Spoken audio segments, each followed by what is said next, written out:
조금 설명을 해드리고요. 그다음에 이제 여러분들이 가장 궁금해하시는 것 중에 하나가 백신일 겁니다. 이 모든 상황을 종식시킬 수 있는 것은 사실 백신이죠. 근데 우리가 백신에 대한 좀 이해를 좀 할 필요가 있다는 생각이 듭니다. 그래서 왜냐하면 우리가 백신 맞았다고 이제 다 끝났으니까 막 이런 게 아니거든요. 그래서 백신 개발을 이제 과정이 어떻게 되는 과정이고 또 이것의 또 한계와 어려움이 무엇이 있는지 그것에 제가 좀 설명을 해드리겠습니다.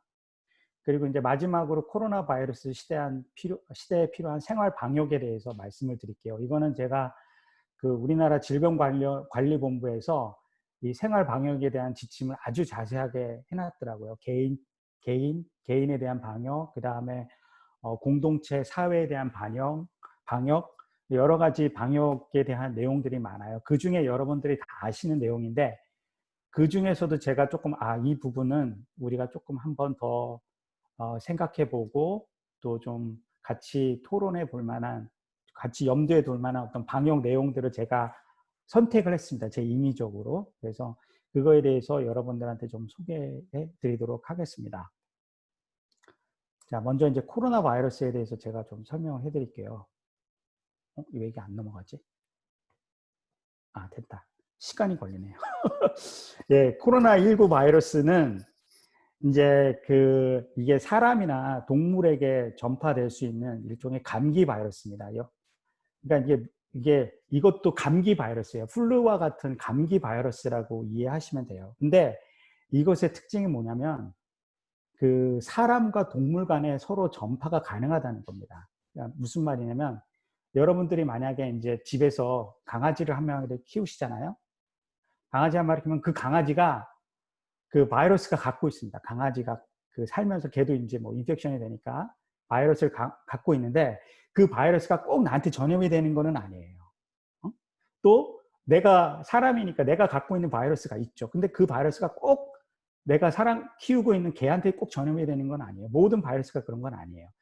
다만 사람이나 동물 간에 서로 전파가 될 수 있는, 동물이 걸리면 그게 사람에게 전파되고 사람이 걸리면 동물에게 또 전파될 수 있는 그러한 그걸 이제 인수 공통 바이러스라고 하는데 그러한 바이러스들이 종류가 좀 있어요.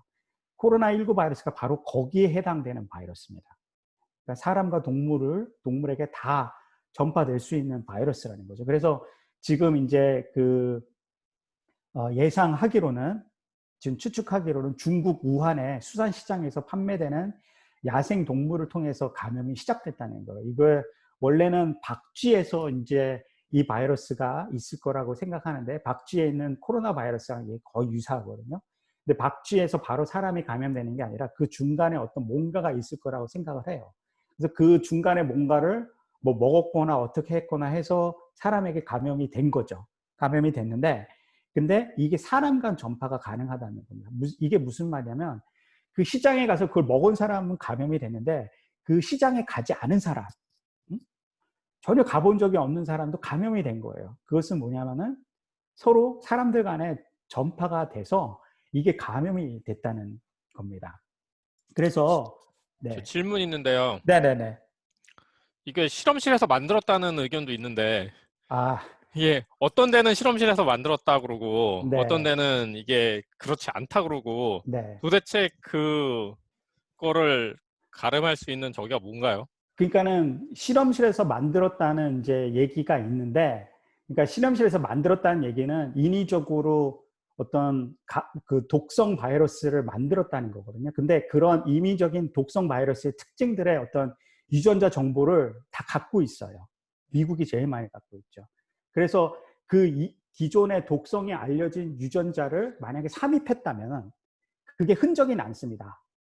흔적이 남아서 이거는 인위적으로 실험실에서 재조합한 바이러스구나.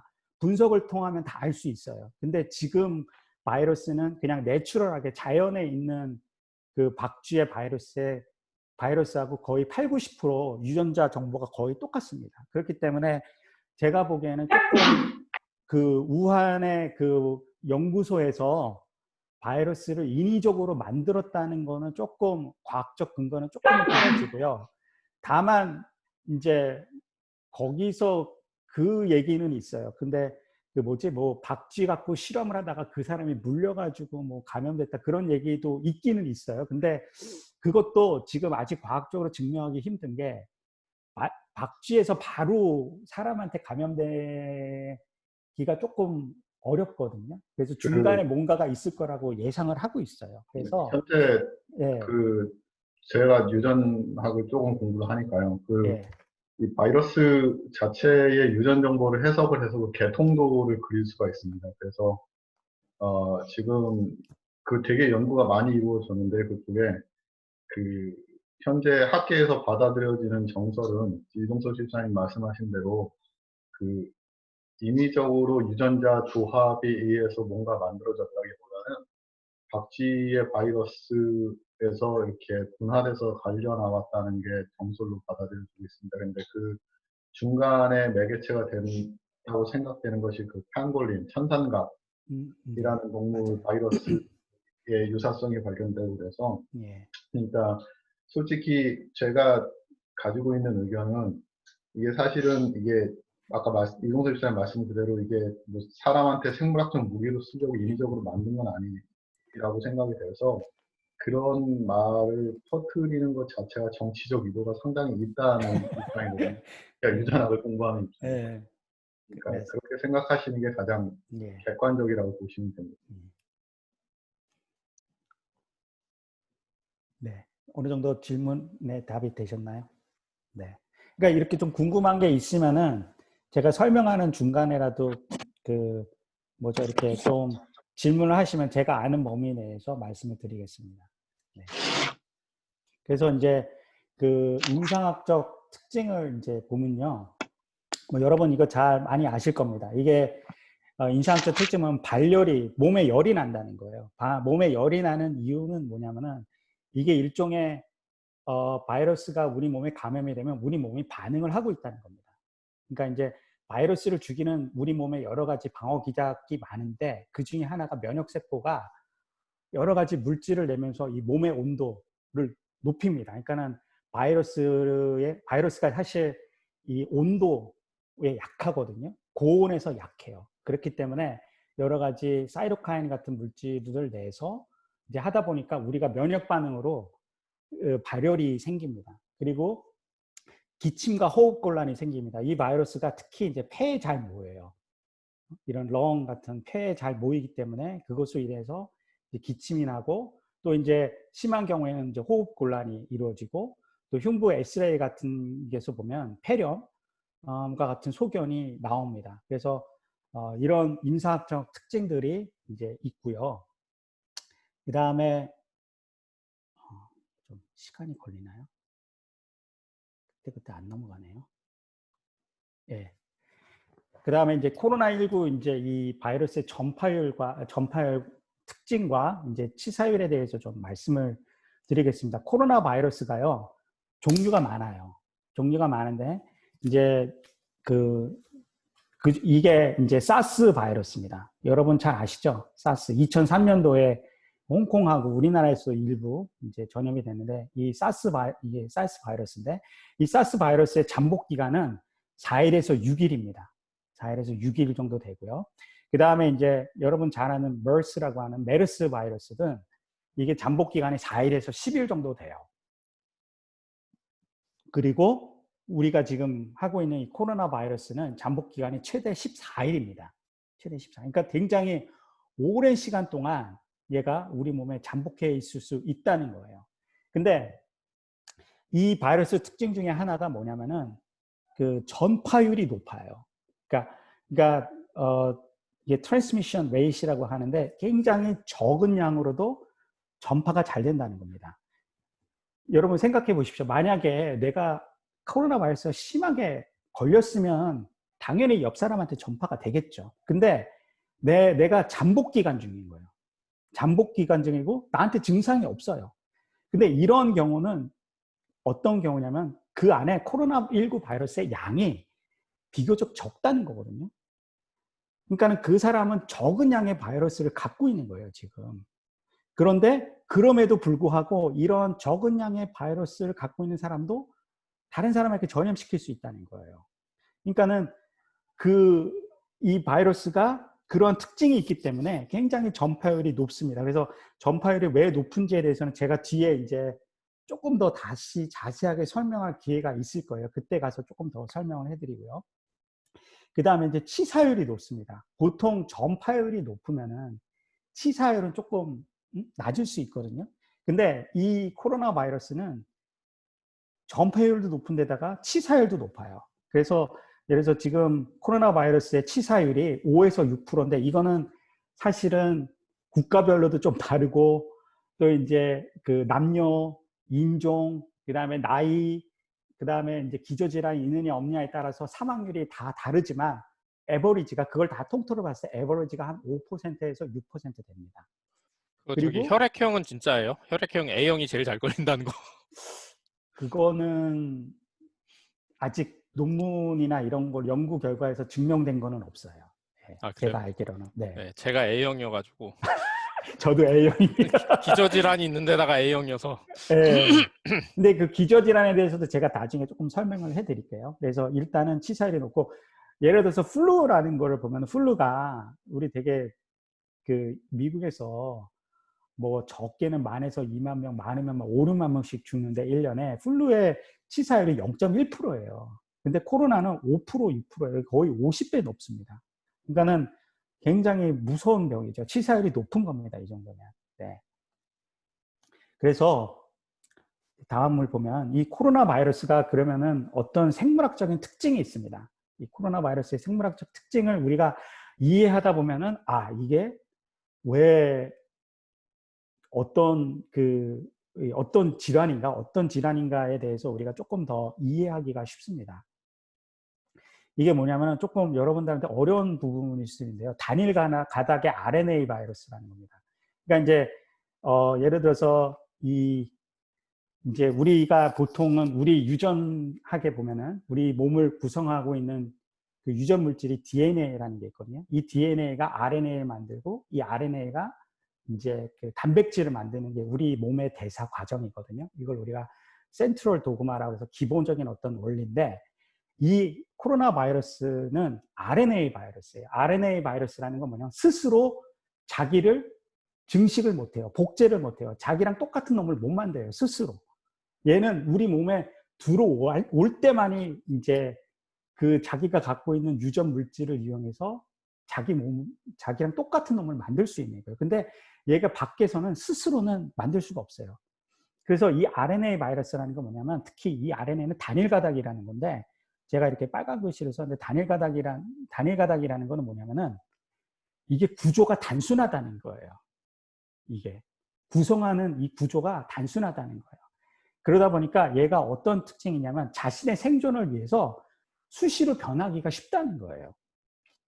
이게 만약에 DNA 같은 이중 구조가 복잡하면은 얘가 잘 안 바꾸는데, 구조가 단순하니까 내가 이렇게 이런 환경에서 이렇게 싹 변해야 되겠다고 하면 스스로 변할 수 있는 그러한 어떤 그렇게 변이하기가 쉬운 바이러스라는 거예요. 그래서 안 넘어가네요.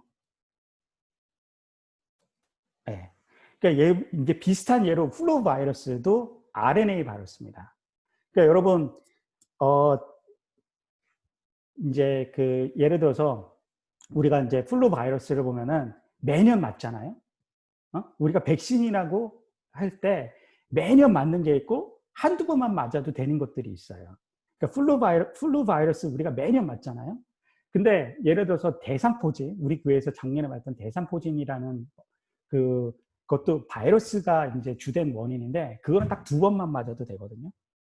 딱 2번만 맞으면은 그 이후에 맞지 않아도 됩니다. 매년 맞을 필요가 없어요.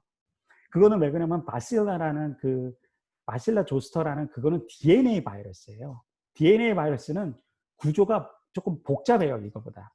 그래서 스스로 복제도 할 수 있고 구조가 복잡한데, 얘는 그래서 자기 스스로 잘 못 바꿔요. 비교적 안정된 구조를 갖고 있는데, 근데 이 코로나 바이러스는 이게 수시로 변할 수 있는, 그래서 어떤 문제가 생기냐면 백신 개발이 어렵습니다. 예를 들어서 내가 지금 유행하고 있는 코로나 바이러스를 갖고 백신을 개발해요. 근데 백신이 금방 개발되는 게 아니잖아요. 6개월, 1년 혹은 2년. 개발했어요. 근데 1년이나 2년 후에 얘가 완전히 그동안의 변이가 일어나서 새로운 바이러스로 돼버리는 거예요. 그러다 보니까 백신의 효과가 없을 수도 있고 아니면 백신의 효과가 떨어질 수도 있고 또 그러다 보니까 매년 접종을 해야 되는 거예요. 요즘 예를 들어서 플루 바이러스 같은 경우는 어떤 식으로 하냐면은 이 플루 바이러스도 매년 이제 그 올해 CDC라는 데서 올해 어떤 바이러스가 유행할지를 미리 모델링을 합니다. 모델링을 예상을 해요. 그거에 따라서 그 백신, 그 플루 백신 샷을 만들어요. 그래서 그 모델링에 잘 맞춰서 백신이 개발이 잘 되면 그 모델링에 따라서 그거를 예측한 모델에 따라서 백신을 잘 개발했으면은 그 에피커시라고 하죠. 백신을 맞았을 때 백신에 안 걸릴 확률이 낮아지는 거죠. 그러니까 백신의 효과가 높은 거죠. 근데 만약에 그게 그 모델을 만약에 우리가 잘못 예측할 경우에는 백신의 효과가 떨어집니다. 백신의 효과가.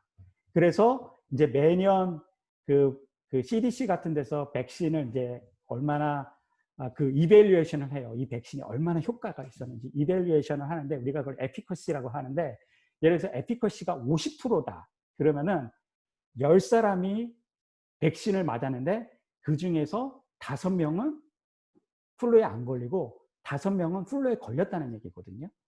그러니까 에피커시가 낮은 거죠. 근데 만약에 에피커시가 7, 80%다. 그러면 10명 중에 7명은 백신이 안 걸린 거예요. 2, 3명만 백신이 걸린 거예요. 사실은. 그러니까 백신에서 플루에 걸린 거예요. 그러니까는 우리가 백신을 맞는다고 무조건 이 병에 대해서 자유한 건 아니고 이 백신이 맞았다고 할지라도 매년 우리가 접종할 가능성이 높습니다. 플루처럼 이 코로나 바이러스는. 왜냐하면 얘가 자신의 생존을 위해서 쉽게 변이를 일으키는 그런 구조를 가졌기 때문에 그렇기 때문에 백신 개발도 어렵고 또 매년 접종을 해야 되는 그런 가능성이 높다는 겁니다. 질문 하나 있는데요. 네, 네, 그러니까 플루 같은 경우에도 플루 보통 주사를 저희가 가을에서 겨울 넘어갈 때 맞잖아요. 네, 네, 네. 그 이유가 그냥 단지 플루가 그때 유행해서 그런 건가요? 그렇죠. 아니면은 그러니까는 그게 날씨에 조금 영향을 많이 받는 것 같아요. 그러니까 플루 바이러스 자체가 춥고 건조한 상태에서 훨씬 잘 자라요. 네. 그래서 사실 플루 시즌이 시작된다 그러면 거의 9월부터 시작해서 한 3, 4, 5월 때까지는 거의 플루 시즌이거든요. 그러니까 거의 7, 8, 9 여름 빼놓고는 거의 플루 시즌이라고 생각하면 되는데 그 이유는 바이러스 자체가 생존하고 전파되는 데 있어서 여름보다는 겨울이 훨씬 유리합니다. 그러니까 바이러스는 습한 곳을 잘 싫어해요. 건조한 거를 좋아하고 또 낮은 온도를 좋아해요. 그래서 겨울에는 그렇게 플루가 전파가 잘 되고요. 여름에는 무덥고 하니까 플루 바이러스가 전파가 잘 안 되는데 코로나 바이러스는 지금 조금 약간 논쟁거리이긴 한데 그렇게 사람들이 기대한 만큼 날씨의 영향을 잘 안 받는 게 지금 정설인 것 같아요. 그래서 날씨가 덥다고 해서 습도가 높다고 해서 바이러스가 전파가 안 되느냐 하면 전파되는 것 같아요. 지금으로 봐서는. 네. 저도 질문 하나 있어요. 네. 그러면 이게 만약에 네. 백신이 생긴다 하더라도 플루처럼 이게 만약에 변이를 계속 한다 하면 네. 지금보다는 좀 잠잠해는 지겠지만 사망자가 계속 생기고 이게 계속 연결이 될 수 있다는 거예요, 그러면? 그럴 가능성이 있죠. 만약에 이게 거의 플루처럼 이제 거의 계절 감염으로 자리를 잡는다고 하면은 계속 이렇게 우리가 지금 플루 같은 경우는 예를 들면 그 1년에 뭐 많게는 3, 4만 명, 뭐 적게는 1, 2만 명 죽거든요. 사실은. 그러니까는 코로나 바이러스도 백신이 개발한다고 할지라도 제가 생각하기에는 그 이상의 숫자가 또 사망할 가능성도 있습니다. 그러니까 제가 생각하는 그 관건이 되는 게 아까 이종석 집사님 말씀하신 그 면역성이 백신에 의해서 어떻게 형성되느냐 하는 건데요. 그게 플루처럼 매년 그러니까 바이러스 한 번 백신 접종이 그 유행하고 있는 바이러스에 대한 어떤 집단 면역성을 줘서 한 번만 맞으면 계속 우리 몸이 면역성을 갖게 된다면 이 커뮤니티, 사회 전체로 면역성을 형성하는 게 쉽기 때문에 사실은 그렇게 되면은 그 바이러스 전파가 확실히 낮아질 겁니다. 그래서 만약에 신문 같은 데서 뭐 인구의 60%가 면역성을 가지면 바이러스는 사라질 것이다 이런 얘기 하는 것이 그런 건데 네. 이동국 전에 설명하신 것처럼 플루처럼 변이가 심해서 백신을 맞아도 다른 변종 바이러스가 계속 우리 몸에 이 전염을 일으킬 수 있게 된다면 지금 말씀하신 시나리오대로 이렇게 계속 그 병이 이제 사라진다기보다는 계속 유행할 가능성이 있는 거죠. 네, 맞습니다. 그러니까 저 같은 경우는 예를 들어서 나이 드신 분들, 고령자 같은 분들은 제 생각에는 예를 들어 집단 면역이 생긴다고 할지라도 아마 접종하시는 편이 훨씬 나을 것 같아요. 제가 생각하기에는. 그러니까 젊은 사람들 같은 경우는 잘 모르지만은 나이 드신 분들 같은 경우에는 아무래도 그 집단 면역이 생겨서 조금 바이러스 전파율이 떨어진다고 하더라도 일단 기저질환이 있거나 나이 드신 분들은 아마 글쎄 제가 여기 매년이라는 걸 썼는데 하여튼 제가 이거는 하나 이것도 시나리오일 수도 있는데요. 예, 근데 제가 보기에는 한 번 갖고는 안 되고 우리가 여러 번에 걸쳐서 접종해야 될 평생에 걸쳐서 여러 번에 걸쳐서 접종해야 될 가능성이 높습니다. 예. 예.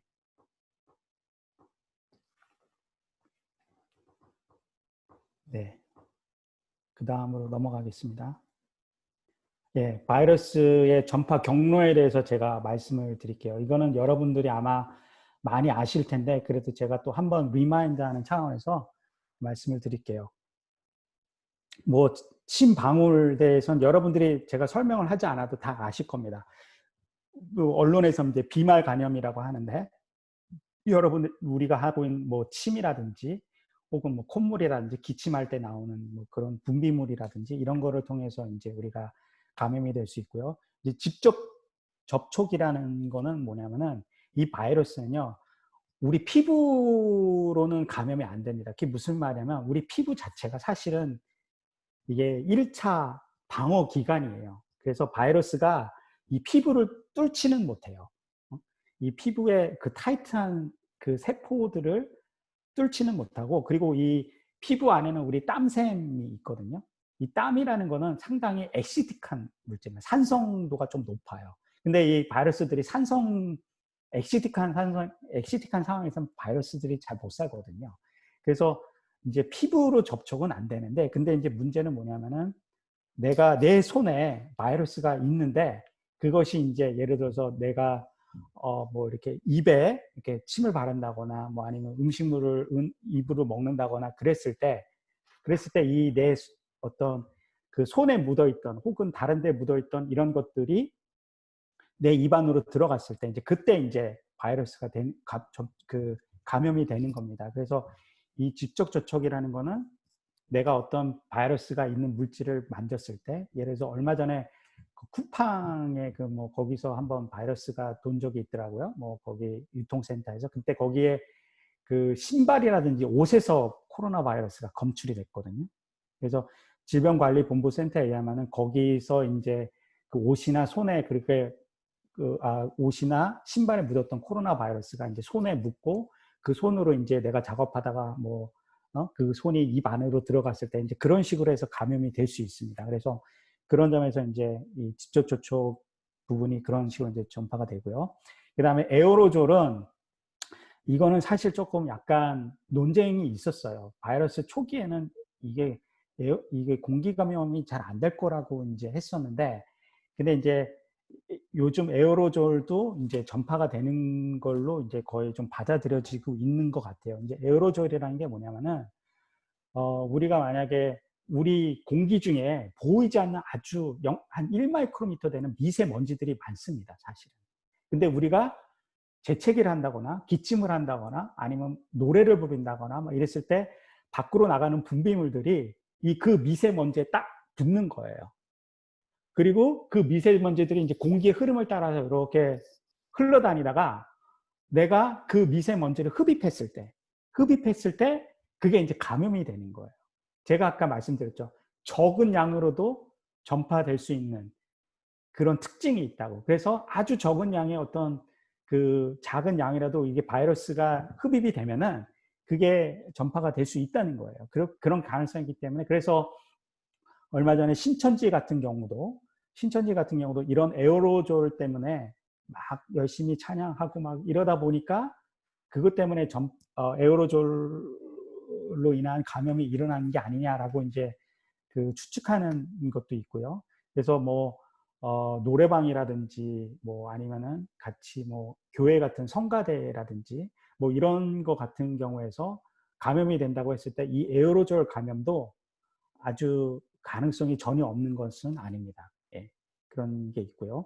그 다음에 이제 대소변을 통해서도 이제 됩니다. 이게 뭐 얼마 전에 중국에서 그 어느 코로나 감염 환자의 오줌을 분석해 보니까 그 안에서 이제 코로나 바이러스가 검출됐다고 하거든요. 그래서 우리 몸에 이 코로나 바이러스가 우리 몸에 심장이라든지 그 다음에 대장 같은 데 만에 감염이 되면은 대소변에서도 이게 그 바이러스가 검출이 될 수 있습니다. 네. 이종숙 집사님 질문 네네. 있는데요.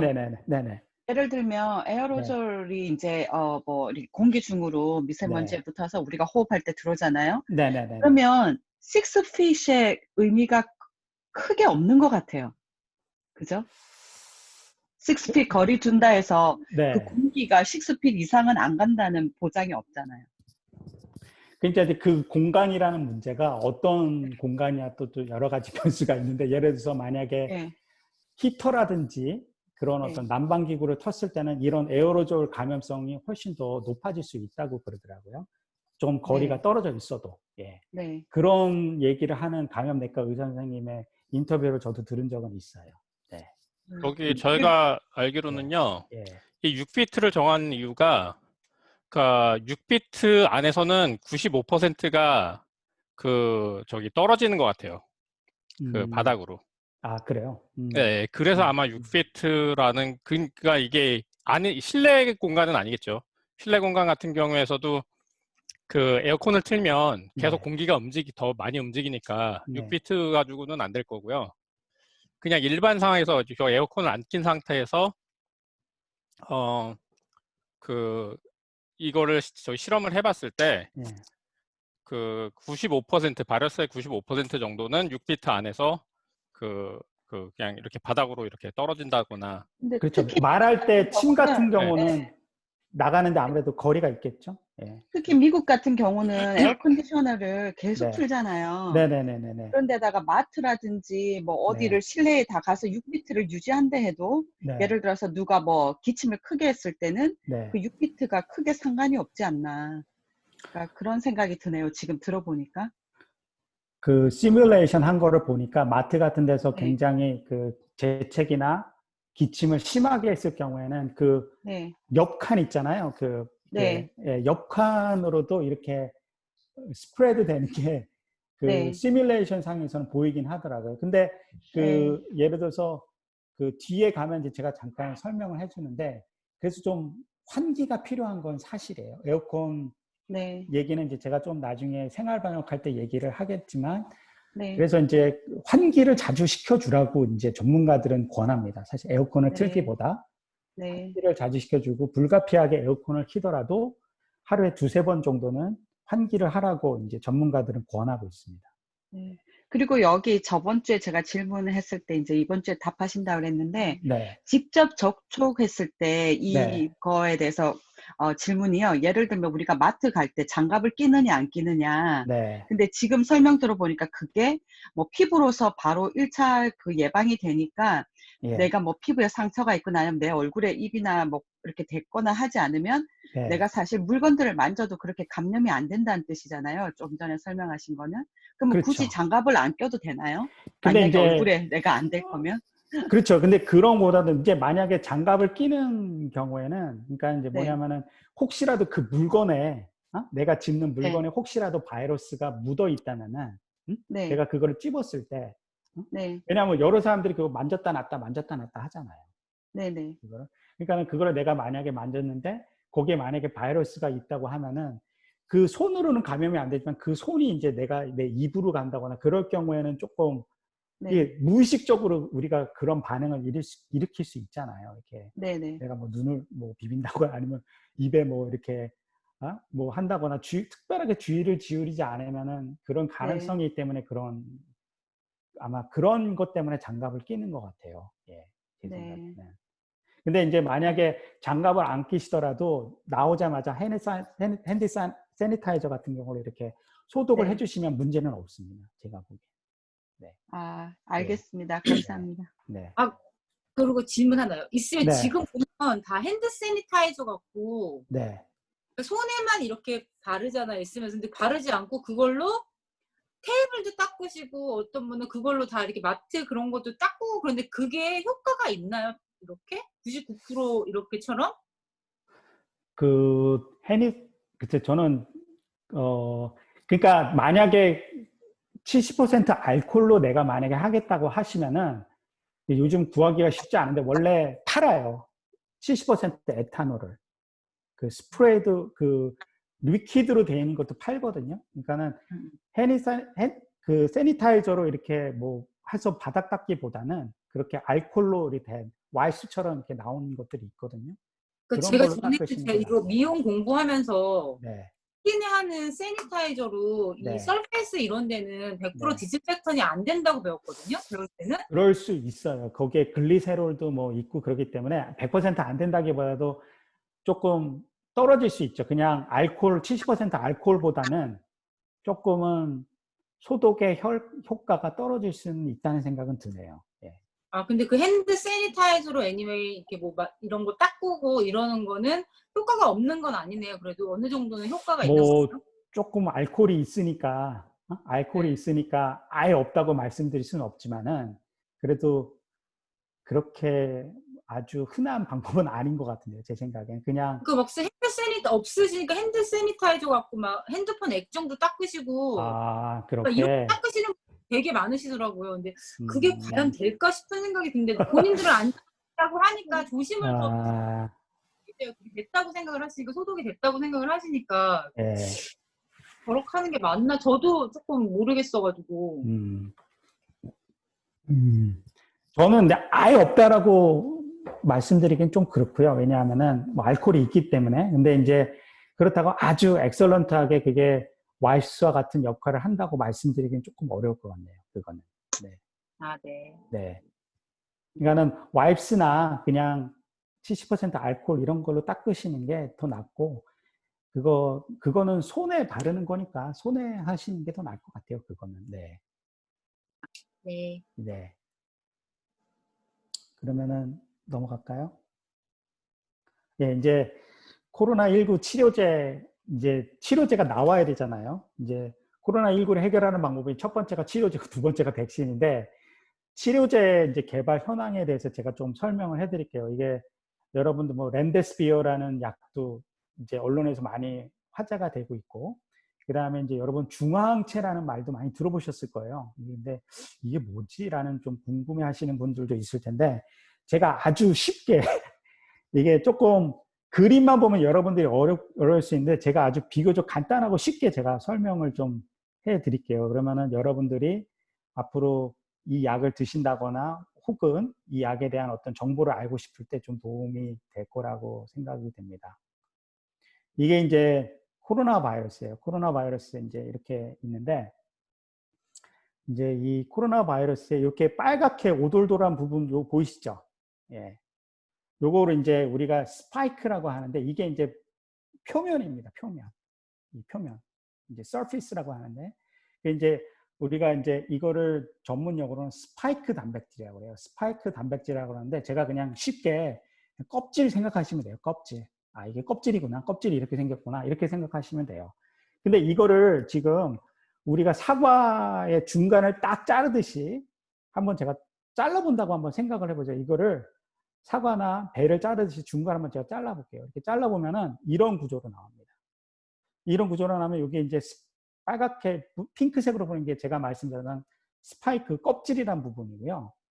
그 다음에 이렇게 스프링처럼 막 생긴 거 보이시죠? 이게 이제 RNA 그 유전 물질인데 그걸 제가 그냥 알맹이라고 쉽게 설명을 해드릴게요. 그러니까 껍질하고 알맹이가 있는 거예요. 껍질하고 알맹이가 있는데 이게 이제 왜 또 의미가 있냐면은 여러분들 그 이제 진단 검사 받잖아요, 우리가.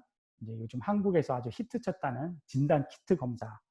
그게 별게 아니라 그게 우리 몸에 있는 그 혈액 속에 있는 그런 그 코로나 바이러스가 있는지 없는지를 이제 감별하는 어떤 방법인데 요 껍질 부분이 있는지 요 알맹이 있는 요 알맹이가 있는지를 검사하는 거예요, 한마디로. 우리 혈액 안에 아니면 혈액이 아니라 우리 비말, 침이나 뭐 이런 거 안에 이 껍질이 있는지 이 알맹이가 있는지를 두세 개 이렇게 검사를 합니다. 그래서 이게 있으면 이 사람은 코로나 바이러스에 감염이 된 거예요.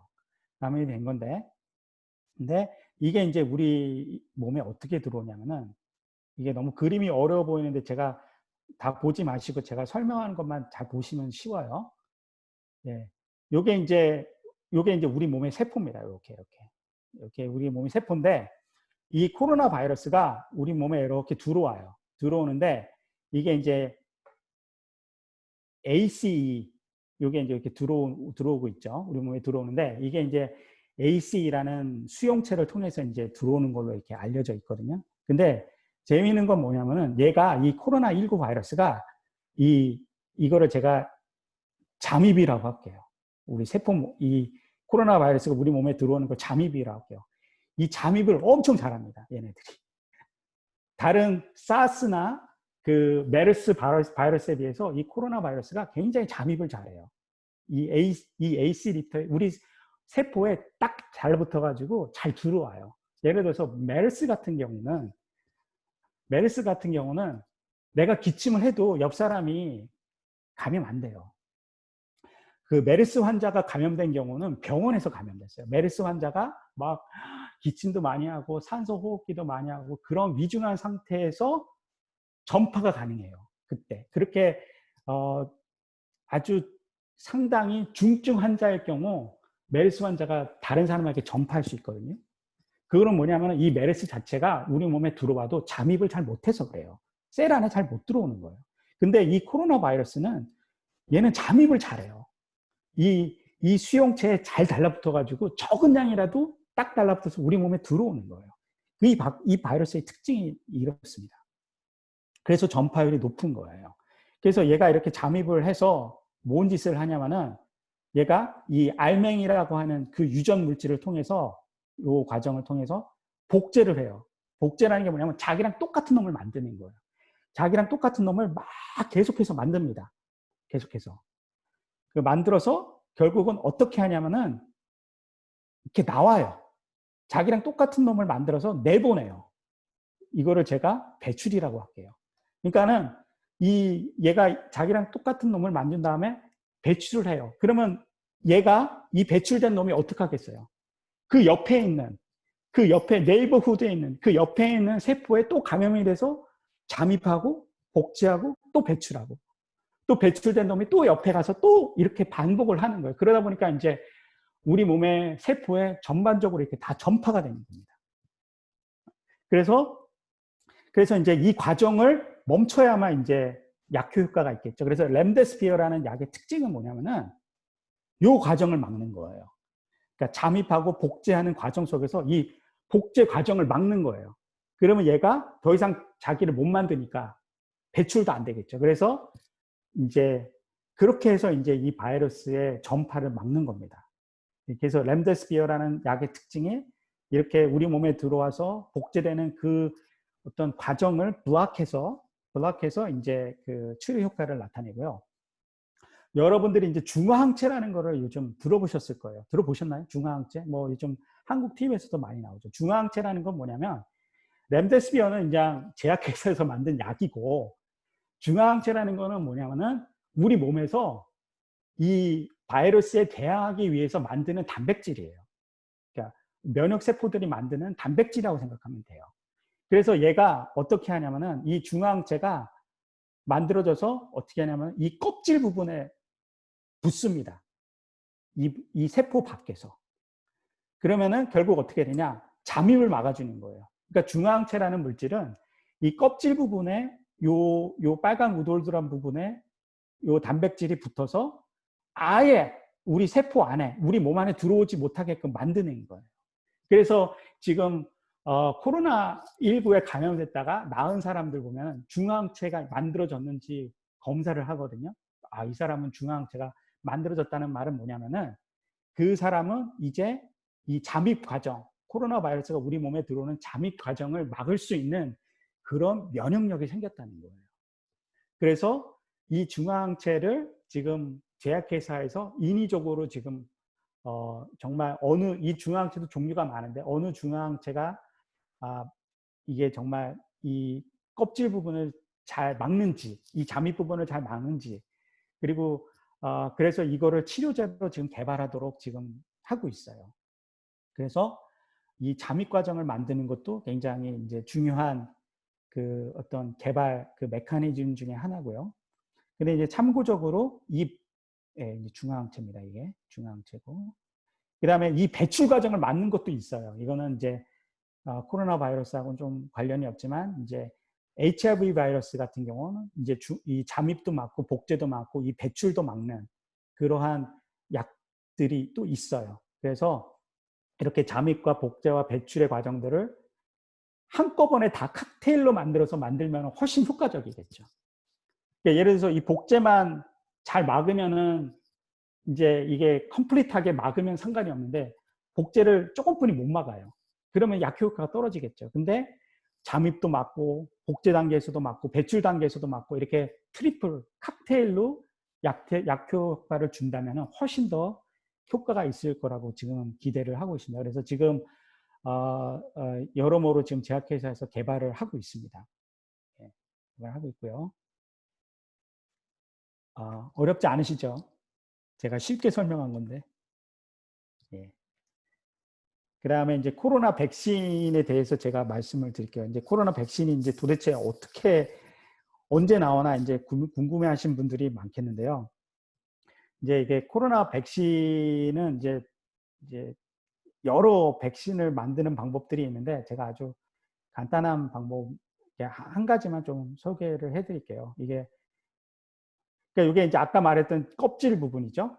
껍질 부분이고, 이게 이제 아까 말했던 유전 물질이에요. 이제 이게 코로나 바이러스입니다.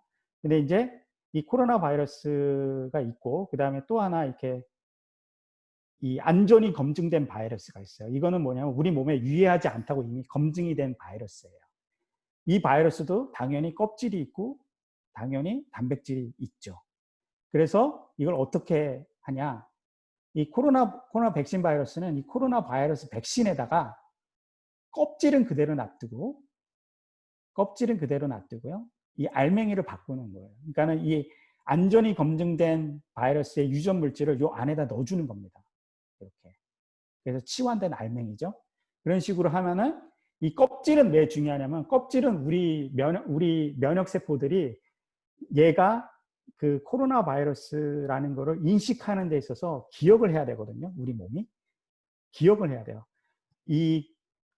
그렇기 때문에 이 껍질 부분은 보존이 돼야 돼요. 이 껍질을 바꾸면 안 돼요. 이 껍질 부분은 보존이 돼서 이 껍질이 이제 우리 면역 세포가 우리 이 껍질을 기억해서 어떤 여러 가지 필요한 단백질을 만드는데 도움을 주기 때문에 이 껍질을 그대로 놔두고 이 알맹이 부분만 바꾸는 거예요. 이 알맹이가 이제 우리 몸 안에 들어와서 이제 복제도 하고 여러 가지 톡신도 만들고 그러는 거거든요. 그래서 이 안전한 물질로 이제 바꿔주는 겁니다. 그러니까 꼭 이렇게 개발하는 게 아니라 여러 가지 바이러스들을 개발하는 여러 가지 모델 중에 제가 하나만 소개를 해드리는 거예요.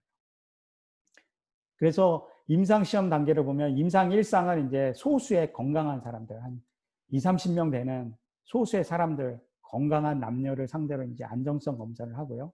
2상은 이제 그게 효과가 분명히 됐다. 그러면 이제 단위를 높입니다. 이제 수백 명을 대상으로 이제 백신의 효과를 검증하고 적정 용량을 결정을 하고요. 3상이 되면 이제 수천 명 혹은 수만 명 정도 상대로 이제 백신의 안정성과 효과를 평가합니다. 그래서 어린아이라든지 기저질환이라든지 이런 다양한 사람들의 그 상대로 이제 그 백신을 검사를 해서 안정성을 평가한 다음에 이제 그런 식으로 이제 개발이 돼가고 있죠. 그래서 제가 이제 예상하기로는 이게 제 예상입니다. 현재 여러 가지 개발 상황을 봤을 때 빠를 경우 내년 초중반 정도에 그 백신이 나올 가능성이 많고요.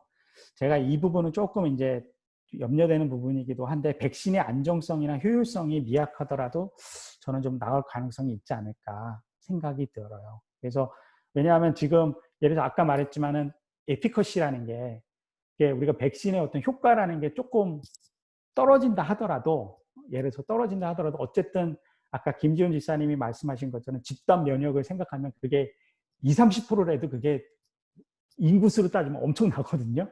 그래서 글쎄요, 저는 뭐 아주 이 분야에 정통한 분야는 아니지만 제 예상으로는 조금 효율성이 떨어지더라도 일단은 빨리 백신을 빨리빨리 개발하려고 하지 않을까라는 그런 예측을 조심스럽게 해봅니다. 그고요. 저 또 질문 하나 해도 돼요? 네, 하세요. 이게 지금 변이가 잘 일어난다고 그러셨잖아요. 네네네네. 지금 이 백신이 개발이 돼도 근데 지금 네. 재확진이 나왔잖아요. 네네네네. 그러면 그게 변이가 됐다는 소린가요? 아니면 아, 재확진된 거요? 예. 이게 이제 두 가지를 얘기를 하더라고요. 하나는 뭐냐면은 바이러스라는 게 우리 몸에 예를 들어서 그러니까 잠복이라는 게 이게 뭐냐면은 예를 들어서 그 바이러스는 우리 몸 안에서 이렇게 잠복해 있을 수 있어요. 그러니까 뭐냐면은 쉽게 예를 들면 그 입술에 여러분 뭐 이렇게 피곤하면 뭐 이렇게 뭐 나는 거 저는 입술에 잘 나는데 그 허피스 바이러스 때문에 우리가 입술에 이렇게 불이 트고 뭐가 이렇게 입술 주변에 뭐가 이렇게 레디시하게 이렇게 붉게 나는 게 있거든요. 그게 네. 그게 허피스 바이러스가 이제 우리 몸에 있다가 면역력이 떨어지면은 그게 이제 발현을 하는 거예요. 피곤하거나 이래서 면역력. 그러니까는 그게 그 바이러스가 우리 면역력에서 이렇게 딱 눌려져 있다가 면역력이 약해서 재활성되는 경우도 있고 또 한 가지는 검사의 오류를 얘기하더라고요. 어떤 분은 어떤 의사. 그러니까 그 사람이 사실은 감염이 돼 있는데 감염이 안 된 걸로 결과가 나와서 이렇게 된 걸 수도 있다라고 어떤 테스트상의 오류 그 둘 중에 하나일 수도 있고 그래서 두 가지 중에 하나의 가능성을 듣는 어떤 감염내과 의사 선생님의 인터뷰로 제가 들은 적이 있습니다. 이 코로나 검사에서는 확진이 이제 끝났다고 이제 다 났다고 나왔는데 네. 소변인가 어디에서 나올 때는 뭐 검사했을 때는 거기서 네. 코로나 바이러스 검출됐다고. 네네. 그럴 수 있어요. 네. 그런 경우가 어떤 경우냐면은 코로나 바이러스가 이제 이게 우리 유전자 검사라는 게 이게 장점이자 단점이 뭐냐면은 이게 엄청나게 유전자 증폭을 시켜서 검사를 하거든요. 그러니까 미세한 양이 있더라도 그거 DNA를 막 증폭을 시켜요. 양을 불려요. 그런 다음에 검사를 하기 때문에 미세한 양이 있어도 그게 검출이 되는 것처럼 보여요. 그럴 수 있기 때문에 그게 이제 예를 들어서 바이러스가 이렇게 예를 들어서 없어져서 이렇게 파편 조각들이 있는데 그 파편 조각에도 여전히 유전 물질이 있을 수 있거든요. 그런 것들이 이제 검사상으로는 나타나는 거예요. 그게. 그래서 이제 그런 가능성도 꽤 있다고 하더라고요. 그래서 그 유전자 검사 자체가 그런 어떤 검사에 조금 약점이 있어요. 장점이자 약점이죠. 예. 그러면은 연결해서요. 네. A형, B형, C형이 있잖아요. 네네네. 있다 그러니까. 예, 예. 네. 그러면은 A형을 걸렸던 사람이 네. 그럼 B형이나 C형을 걸릴 확률은 없는 거예요? 그러니까 A, B, C형이 그 약간씩 틀리기는 한데 그게 네. 그걸 A형의 면역이 있는 사람 같은 경우엔 B형, C형에 대한 면역도 있는 거예요? 그거는 굉장히 트리키한 어려운 질문 중에 하나인데 그게 어려운 질문 중에 아직 하나인데 모르지 싶어요. 모를 것 같아요. 왜냐하면 예. 그게 항체 검사를 했을 때, 그래서 네. 그 항체 검사라는 게 이제 내가 바이러스에 걸렸을 때 그 바이러스를 이제 막을 수 있는 항체를 내 몸에서 만들고 그것이 이제 면역성을 주는 건데 그 항체가 각각 종의 바이러스에 대해서 효과를 보인지 아닌지는 아직 모르는 영역인 것 같아요. 네. 그리고 항체 검사 자체도 아직 좀 불안한 게 정확도가 이렇게 뭐 맞아요. 그러니까 높지가 RNA 않아요. 검사처럼 높지 않고 네. 이게 한 40에서 50% 정도 머무르기 때문에 네. 그러니까 기술 자체에 한계가 좀 있는 것 같아요. 예. 그러니까 항체 검사는 정확률이 50%뿐이 안 돼요. 항체 검사는. 근데 유전자 진단 검사는 거의 저는 99% 거의 확실하다고 생각하는데, 항체 검사는 어떻게 보면 유전자 검사는 조그만 양이 있어도 그 디텍션이 되는데, 항체는 이미 감염되고 나서 만들어진 항체를 가지고 검사하는 거기 때문에 그거는 조금 정확도는 떨어집니다. 그러면 완치가 됐다 하더라도, 완치 판정을 받았다 하더라도 네. 감염이 이루어질 수 있는 건가요? 그러면 전염이 이루어질 수 있는 건가요? 그러니까는 예를 들어서 내가 만약에, 그러니까 이거 약간은 공식화하기는 힘들어요. 이게. 그러니까 약간은 공식화하기는 힘들고, 그러니까 내가 감염됐는데 났어요. 그럼 나는 다시는 안 걸리냐? 그렇지 않아요. 다만 확률적으로 내가 감염이 되더라도 내 면역성에서 그걸 이길 가능성이 높고, 그 다음에 그거를 이겨낼 가능성이 많다는 거지. 예를 들어서 전혀 나는 이제 한 번 다 나았으니까 다시는 안 걸릴 거라고 장담할 수 없습니다. 그럼 그리고- 완치돼서 전염은요? 전염시킬 수 있는 건요? 질문이 그것인 것 같은데 전염은 네. 제가 미국 기준은 모르겠는데 한국 질병관리본부 기준은 그 완치를 선언하기 위한 조건을 잡는 게 있잖아요. 그러니까 네. 바이러스 검출이 안 되고 증상 없이 얼마 있어야 하고 이런 것들이 있잖아요. 3가지 조건인가 있는데 그 조건을 충족시키면 내 몸이 바이러스를 더 이상, 그러니까 활동적인 바이러스를 더 이상 갖고 있지 않다라는 의미로 받아들여지거든요. 그러니까 한국 기준에서 완치 판정을 받았으면 제 생각으로는 다른 사람에게 바이러스를 전염할 가능성은 극히 낮은 걸로 보입니다. 예. 미국의 완치 판정 기준 제가 잘 모르겠습니다. 예. 예. 제가 질문을 제가 잘못 이해했군요. 네. 네. 뭐 확진 받으면 2주 동안 자가격리하라 그래갖고 2주 한 다음에 밖에 돌아다닐 경우 그러면 그게 그래도 바이러스가 있으면 전염 가능성이 있을 수 있는 거네요. 그 2주라는 기준이 2주가 넘을 수도 있는 건가요? 그러니까 저는 제 생각으로는 아까 김지훈 지사님 말씀하신 것처럼 한국 같은 경우에는 그게 예를 들어서 좀 유전자 검사를 통해서 그게 좀 한 번 더 확실하게 그 컨펌을 하는 절차가 있는 걸로 제가 알고 있거든요. 그게. 근데 단순히 글쎄요, 2주 지났다고 해서 그게 내 몸에 바이러스가 이제 내가 다 이겨냈다고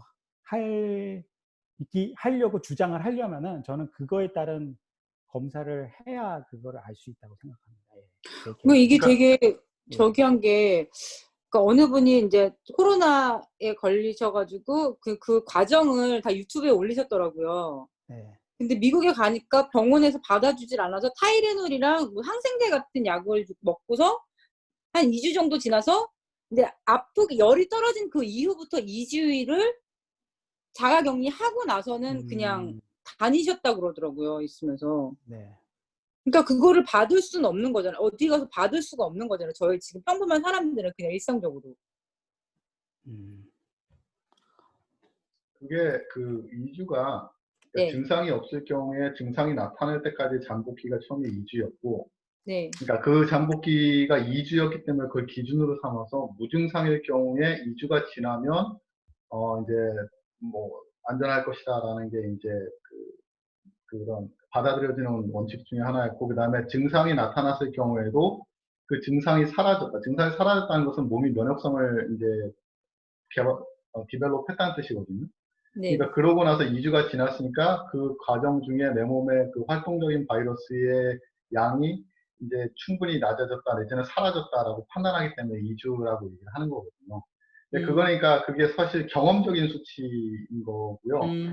지금 이동섭 집사님 지금 말씀하신 대로 정말 없다라고 말하려면 검사를 다시 한번 받아야 되는 거죠. 사실은 네, 그러니까 지금 그게 되게 그레이 에어리인 것 같아요. 얼마 전에 신문 보셔서 아시겠지만 여기 그 HWO에서도 그 무증상 감염자는 감염을 하지 않는다라고 발표했다가 바로 엄청 두들겨 맞고 다음날 모른다라 그랬거든요.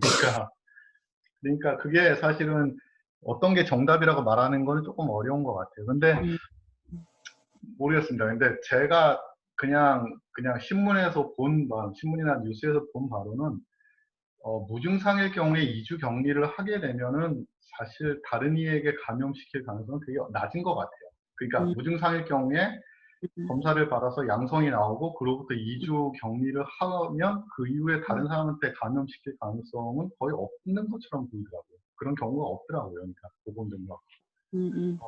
그럼 여기서 그러면 나오는, 그러니까 통계적으로 나오는 완치라고 나오는 그 확률 이렇게 명수 나오잖아요, 있으면서. 그런 거는 그냥 그러니까 어떤 판정을 받는 게 아니라 그 기간을 지났기 때문에 없다고 추정을 하는 거네요, 그러면?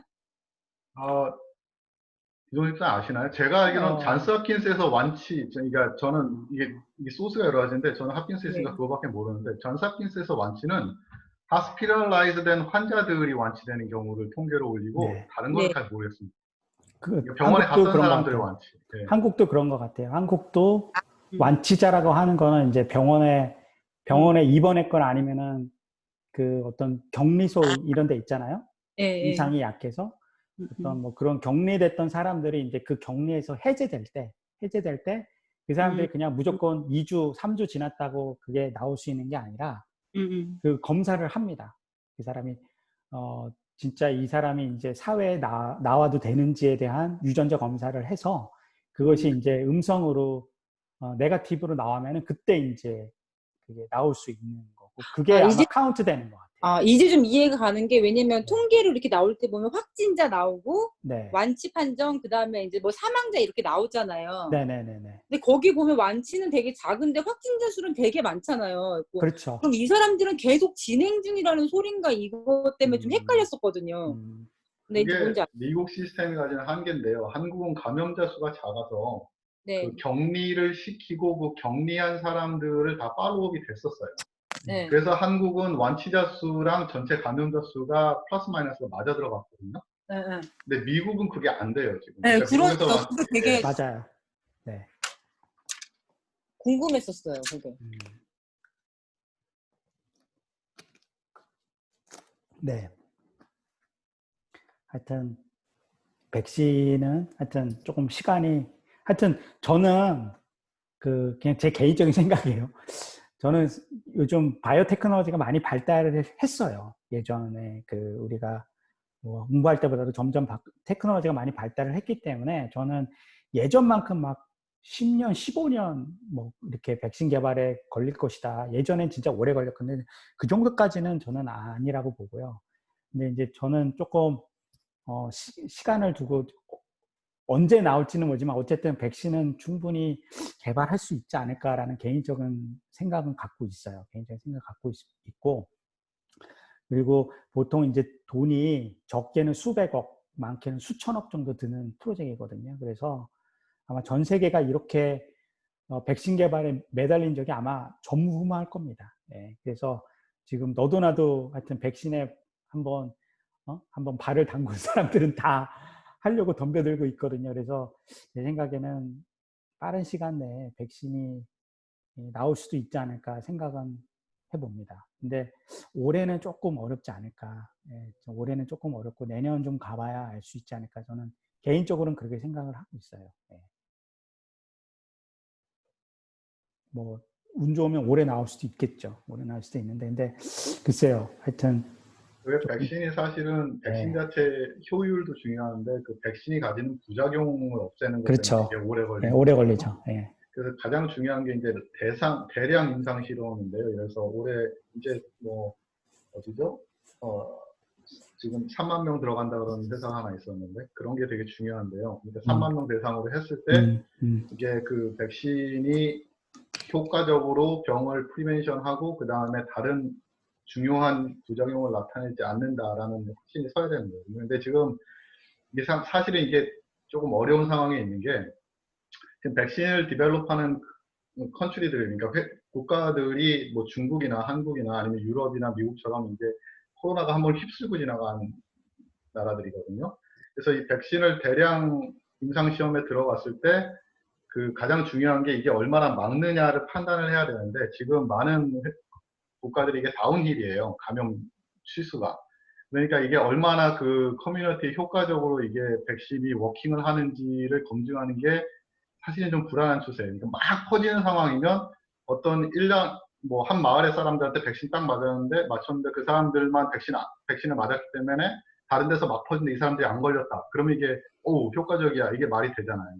근데 지금 감소 추세에 있는 데다가 백신 임상에 들어가게 되면 이것이 정말 감소 추세에서 전염이 줄어들어서 이게 줄어드는 건지 아니면 백신 효과가 있어서 줄어드는 건지 판단하기가 사실 좀 어려운 상황이 되는 거거든요.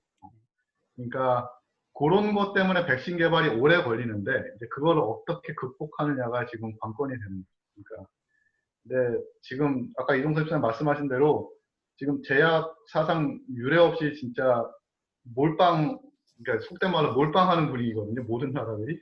그래서 호플리 진짜 올 말이나 내년 초에는 나올 수 있으면 좋겠다는 생각이 듭니다. 예. 네. 다음에 이제 제가 염두해야 될 생활 방역 수칙. 이거는 이제 우리나라 질병관리본부에서 개인 방역, 생활 방역, 공동체 방역, 뭐 지역 방역 이거에 대한 자세한 내용들을 쫙 했더라고요. 여러분들 한번 시간 되시면은 한번 보시면 좋은데 제가 그 많은 내용들을 다 소개해 드릴 수는 없고요. 제가 좀 이런 것들 부분은 같이 좀 쉐어해도 되겠다고 하는 좀 그런 부분들만 제가 몇 개 셀렉션을 해서 이제 말씀드리려고 합니다. 뭐 이거에 비슷한 질문이 있으면은 뭐 제가 하여튼 질문해 주셔도 되고요. 제가 아는 하는 범위 내에서 이제 답해 드릴게요. 이제 아까 우리 소피아 어머님이 말씀하셨는데 이게 요즘 이게 문제예요. 여름이라서 에어컨을 켜니까 이게 에어컨 켜도 되냐 이게 질문들이 많이 온대요. 근데 전문가 얘기로는 에어컨을 되도록 켜기보다는 자연 환기로 창문을 항상 열어두는 게 가장 베스트 웨이다. 그렇게 얘기를 하더라고요. 근데 너무 더우니까 그럼 어떻게 하냐? 그러니까는 그래서 만약에 굳이 에어컨을 켜겠다고 하면은 주기적으로 하루에 2-3번 정도는 환기를 하도록 그렇게 권면을 하고 있습니다. 그래서 여러분들도 하여튼 좀 주기적으로 환기를 좀 집안에 하시면 좋을 것 같아요. 그게 좀 필요한 것 같아요. 그리고 이게 이제 마스크가 요즘은 조금 이제 낮았지만은 마스크 가격도 많이 오르고 좀 구하기도 힘들잖아요. 그래서 마스크 내부에 휴지나 수건을 이렇게 대는 경우가 있는 것 같아요. 꽤 그 마스크를 세이브하기 위해서. 근데 그럴 경우에는 공기가 새거나 밀착력이 떨어져서 오히려 차단 효과가 낮아진답니다. 그래서 그런 방법은 쓰지 않으시는 게 좋을 것 같아요. 그래서 저도 한번 수건 댄 적이 있는데 하여튼 이거 알고 다음부터는 안 하려고요. 네, 그렇고요. 그 다음에 이제 기저질환을 갖고 있는 분은 특별한 주의가 필요하다는 거 여러분 잘 아시죠? 그래서 기저질환에 대한 항목들을 제가 좀 한번 모아봤는데요. 만성 폐질환, 당뇨, 저는 여기에 해당돼요. 당뇨가 이제 보드라인이거든요. 당뇨 환자들 같은 경우는 좀 특별한 주의가 필요하십니다. 그리고 신장 질환이 있으신 분, 또 만성 간 질환, 심혈관, 만성 심혈관 질환, 그다음에 혈액암, 항암 치료 받으시는 분들, 그다음에 면역 억제제 복용하시는 분들이 있어요. 그래서 뭐 이식했다거나 간 이식했다거나 뭐 이런 장기 이식했던 분들은 면역 억제제를 먹거든요. 그런 분들 같은 경우 특히 조심하셔야 됩니다. 그리고 고도 비만, 이게 조금 약간 레이시즘일 수도 있지만은 약간 아프리칸 아메리칸들이 조금 사망률이 높은 게 혹시 이런 고도 비만하고도 관련이 있는 게 아니냐라는 그런 그런 주장을 하는 전문가들도 있습니다. 그래서 또 임산부, 그다음에 투석 환자, 이식 환자, 흡연자도 잘 걸릴 수 있다네요. 그래서 혹시 흡연하시면 이번 기회에 하나님의 은혜로 다 끊으시기 바랍니다. 네. 그다음에 이제 거리를 유지할 수 있는 야외에서나 사람을 만나지 않을 경우 마스크를 착용할 필요가 없다고 하네요. 네. 없고, 그다음에 24개월 미만의 어린아이라든지 혹은 주변에 도움이 없이 마스크 제거를 스스로 할 수 어려우신 분들, 마스크 착용 시 호흡이 어려운 분들은 마스크 착용을 권면하지 않고 있습니다. 네, 참고하시기 바라고요.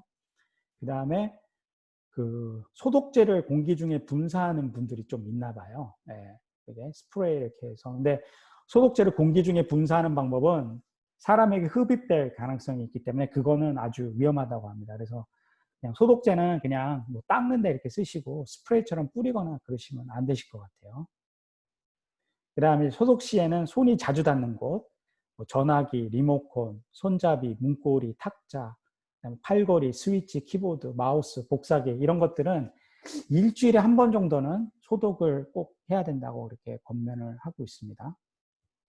그리고 이제 우리가 재밌는 말이 있잖아요. 집에만 있다 보니까 확진은 안 되는데 확 찌고 있다고. 그래서 확진자가 많다고 이제 농담하고 있는데, 이런 규칙적인 신체 활동이나 운동은 건강 증진과 체력 향상 외에도 여러 가지 질환의 예방과 관리에 도움을 준다고 하니까, 여러분 너무 집에 있는다고 좀 그냥 이렇게 잊지 마시고 좀 틈틈이 이렇게 운동 같은 거 하셔서, 그래야 또 면역력도 강해지거든요. 그래서 그런 거 좀 하시고요.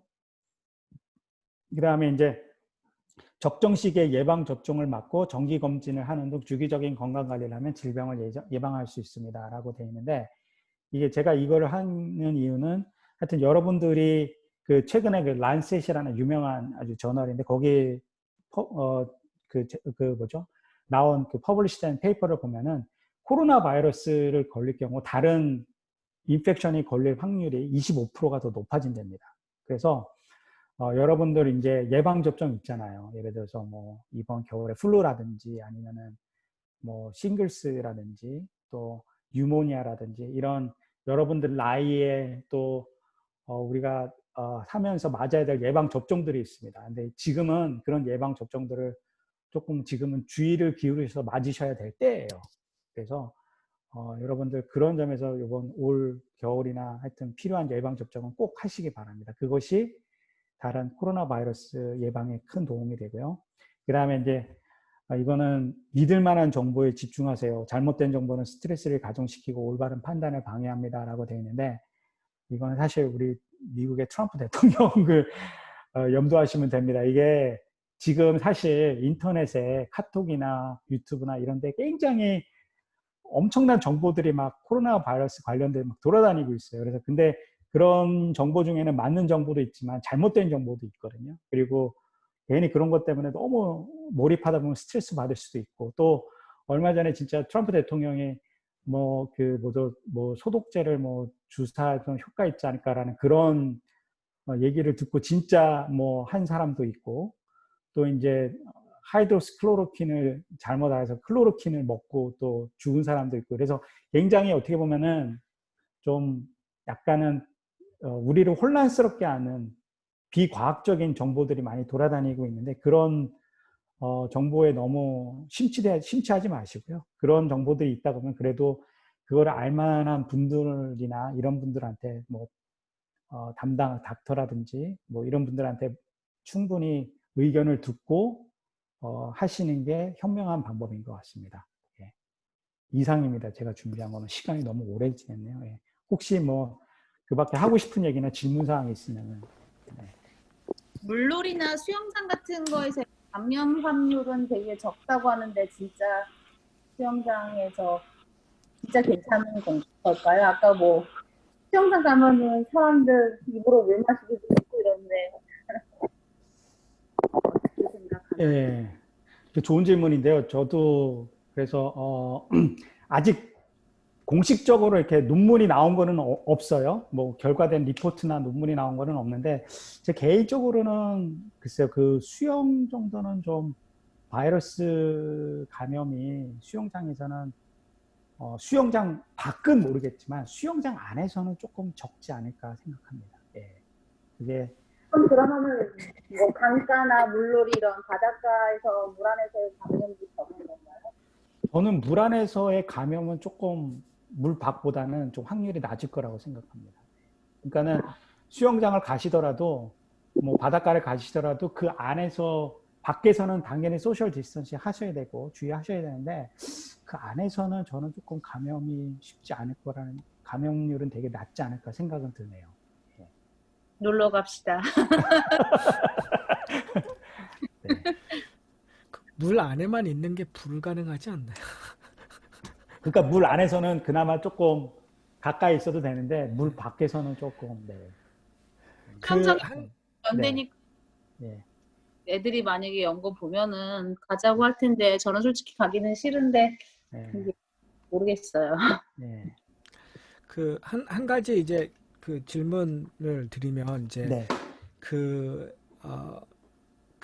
65 이상 시니어 분들이 이제 네. 앞으로 네. 그럼 어떻게 생활을 하셔야 되는지, 그러니까 이제 지금 네, 이게 이 맞습니다. 바이러스가 이 2차, 3차 웨이브 외에도 백신이 사실은 뭐 이렇게 감기처럼 어떨 땐 들기도 하고 안 들기도, 그러면 젊은 사람들한테는 사실은 뭐 들어도 이겨낼 수 있는 그런 게 좀 많다고 하지만 네.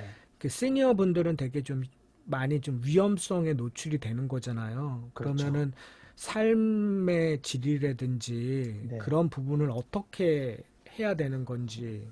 네. 그러니까 그 부분도 굉장히 중요한 질문이고 중요한 정보인데요. 그러니까 글쎄요, 이게 시니어 분들은 당분간 이게 백신이 개발되고 치료약이 개발한다고 할지라도 정말 주의를 하셔야 될 것 같아요. 항상 이게 이게 예를 들어서 조금 그 모임이라든지 아니면은 여러 가지 뭐 쇼핑 볼 때라든지 뭐 그런 부분에 대해서 하여튼 규정된 가이드라인이나 그런 것들을 좀 인지하시고 항상 조심하실 수밖에 없다는 생각은 듭니다. 그리고 사실 우리 몸이라는 게 그렇게 사람이요 그렇게 쉽게 막 그렇게 중증으로 이렇게 되지 않아요. 그러니까는 좀 건강 관리를 평소에 잘 하시는 게 중요한 것 같아요. 그러니까 이거는 사실 뭐 젊은 사람들도 해당이 되지만 가장 좋은 약과 가장 좋은 백신은 사실 우리 몸에 다 있거든요. 그래서 좀 주기적으로 이렇게 운동 같은 거 많이 하시면서 그 나이 드신 분들의 그 면역력을 좀 키우는 것들 그런 것들을 저는 조금 더 권면을 많이 하고 싶어요. 그래서 여러분 그 나이 드신 좀 스스로 면역력을 키울 수 있도록 운동 같은 거 조금 많이 좀 해 주시고 그 다음에 이제 그런 생활 부분에 대해서는 글쎄요 어떤 전반적으로 다 조심하셔야 되고 주의를 기울이셔야 되는 거는 맞습니다. 네. 집사님, 그 네. 무증상에 대해서 좀 설명해 주시겠어요? 왜 어떻게 이게 신종 바이러스고 한데 증상이 안 네. 나타날 수 있는지, 네. 그리고 무증상은 보통 건강하고 젊은 사람들한테 많이 있는지 네. 궁금한데요. 그러니까 이제 그 무증상이라는 것은 뭐냐면은 이렇게 얘기하시면 내가 감염이 됐는데 내 면역력이 그 바이러스의 활동력을 이렇게 서프레스 누르고 있다고 생각하시면 돼요. 그러니까는 그만큼 아무래도 내가 건강하거나 또 아니면 어린아이들 같은 경우에는 아무래도 지금 뭐 왕성하잖아요. 이렇게 면역력도 이렇게 잘 활발하게 하고 있기 때문에 바이러스가 있어도 활동을 못 하고 있는 거예요. 그러다 보니까 이게 감염은 됐지만 증상이 나타나지 않는 거죠. 사실 증상이 나타난다는 거는 아까 제가 말했던 것처럼 바이러스가 계속 우리 몸 안에 퍼져야 이제 그게 증상이 어느 정도 나타나는데 그런 활동을 못 하고 있다는 거예요. 그게 그만큼 우리의 면역력이 그 바이러스의 활동을 억제하고 있다고 생각하시면 돼요. 그리고 그 무증상 환자의 경우 또 바이러스가 아주 적은 양의 이제 그 감염이 돼 있는 거죠. 감염이 된 상태에서 더 이상 늘지 않고 그 적은 양 상태로 계속 유지가 되는 경우죠. 그래서 이제 그 경우가 이제 주로 무증상인 경우가 많다고 이제 보통 감염기 내과 의사들이 하시는 인터뷰를 제가 들은 적이 있습니다. 네. 답이 됐나 모르겠네요. 네, 예. 네, 예.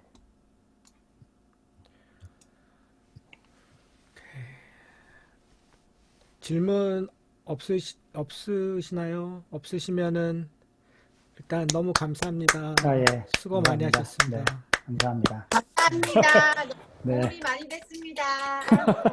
네, 이종철 집사님 너무 수고하셨습니다. 감사해요. 진짜 아유, 질문에 감사합니다. 도움 됐어요. 네, 그래요. 아, 하여튼 뭐 도움이 됐다고 하니까 다행이고 제가 하여튼 아는 범위 내에서 말씀을 드렸는데 제가 다 뭐 이렇게 이게 제가 늘 생물학을 공부하면서 느낀 게 뭔가 이렇게 공식화하는 게 굉장히 힘들어요. 왜냐하면 예외적인 경우도 많고